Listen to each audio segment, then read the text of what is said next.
So maintaining a 95 to 100% battery capacity over the course of a year is difficult, but I've been able to do it for 3 straight years. And I shared my tips in a previous video here on the channel, but this time around, I purposely set out to do the opposite of what I shared in that video just to see how big of a difference it can make. And as you can see here, my battery health has dropped all the way down to 88%. And I know exactly why. So here are the 7 main mistakes that I made and what you should do instead to keep your iPhone's battery health as high as possible. All right, so the first mistake was that I did not charge my phone enough, and sometimes I waited until I got the low battery alert. So just like with a car, you should never wait until the gas light comes on to get gas. So apply that same logic to your iPhone. So don't ever wait for an alert to come up before you charge. So I would go to sleep almost every night without charging my phone, and I would wake up with my battery around 10 to 15%, which is not good. You see, our batteries work in charge cycles, so you want to space those cycles out as much as possible. You don't want to use 100% of your battery without charging it, because that will count as one cycle from 100% to 0%, and that will be in just one day. Instead,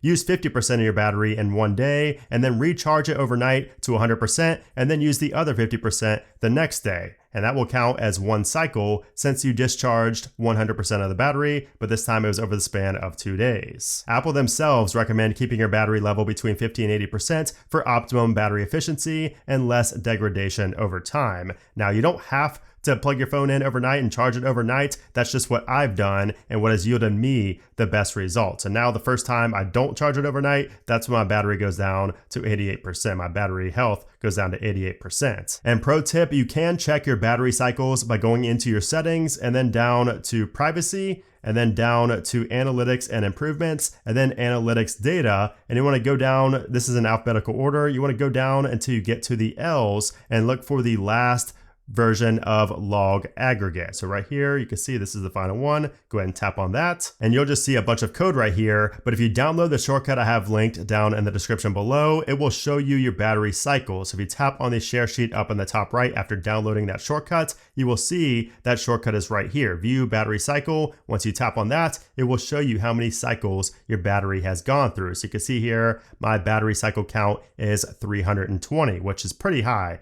for just over 6 months. Actually, it's very high. And then also in the same section, if you look for the string maximum FCC, this will show you the max capacity that your phone's battery actually came with. So you can see right here, my iPhone 13 Pro, my main device, shipped with a 3183 milliamp hour battery, and it's actually rated for 3095. So it's actually slightly higher, this capacity is slightly higher than what it's rated for, which is why we get stuck on 100% battery capacity for longer than any other percentage. So basically it was like, it started at like 106% theoretically, and that's why it stayed at 100% for so long in the battery section. And you may notice that with your phone as well. So it's kind of tricky. The percentages there are kind of, deceiving at that 100% level. Now, the second mistake I made was that I watched a lot of YouTube videos from my phone, even though I was sitting right in front of a computer or a TV, like 95% of the time. So I just used my phone for things that weren't necessary, and that cost me battery life daily, which counted towards those battery cycles, those 320 cycles we just talked about. I also AirPlayed videos from my iPhone to my TV, and I should have just used my iPad or my TV's built-in browser instead. So obviously you're gonna run up your screen time and just eat away at your battery life if you use your iPhone for things that you could just do on another device. So number 3, I used my phone while charging, and I also let it get really hot on multiple occasions. So what do I always say in my battery saving tips videos? Heat is the worst thing you can do to a lithium-ion battery. Aside from taking it out and hammering it, the worst thing you could do is literally having it in the heat constantly. Never let your iPhone get too hot. And that can happen if you're, in extreme heat, if you're running the phone too hard, like playing a game or something, or if you're using your iPhone while charging. And I did all 3 without giving my iPhone a break. So heat is the biggest enemy of these lithium-ion batteries, and that causes permanent damage that will reduce your battery health quicker than anything else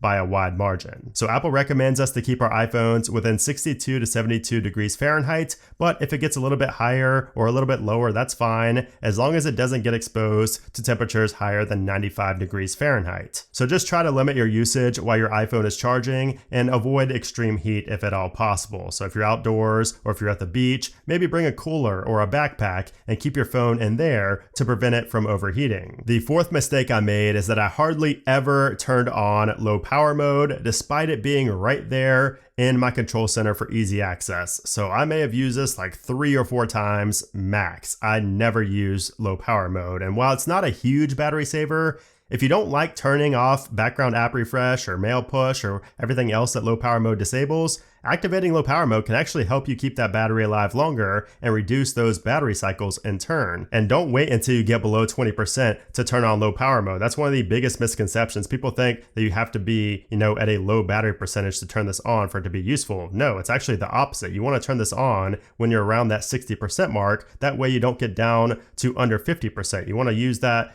extra 10% that you have right there, that 60% to 50%. You want it to stay within that range for as long as possible until you can get to a charger and charge it up past 50%. Another mistake I made is that I kept notifications on for applications that I did not need notifications on for. So this is something else that I preach all the time, but it isn't mentioned anywhere from Apple themselves. So I wanted to test it out and just kind of test my own theory and make sure. And surprise, surprise, it did make a noticeable difference. It was part of, what made a noticeable difference with my battery health over time. So I kept notifications on for all new applications I downloaded, and I purposely went back and enabled notifications for a lot of other apps that I use on a daily basis. And within the first couple of days, I noticed a hit to battery life. And of course, over time, that will degrade the battery because of the cycles. So the tip here is to turn off notifications for your social media apps, your emails, your games, your podcasts, pretty much everything except for phone calls, messages, and other applications where you actually need push notifications to come through. Think about that. You need notifications. You don't need it for most applications. And if you really need to have notifications on, for anything, make sure you at least turn off these sounds and vibrations at the minimum. Just, even badges for some, even just the badge would suffice for some applications. The next mistake I made is that I kept several widgets on my home screen, including the Find My widget, which always pulls locations and shows where everybody's located. It was stupid, and I've since deleted it, but widgets pull data at set intervals, and the more data that needs to be pulled, obviously the more it's going to eat away at your battery life for that day, and in turn for your battery capacity over time. So I would avoid using widgets like the Find My widget, the Screen Time widget, and just any other widget that you really don't use or click on often. It'll just reduce your battery life, and especially any third-party widgets. I would honestly get rid of any third-party widgets, because who knows when that developer has it set to, refresh and where it's pulling from.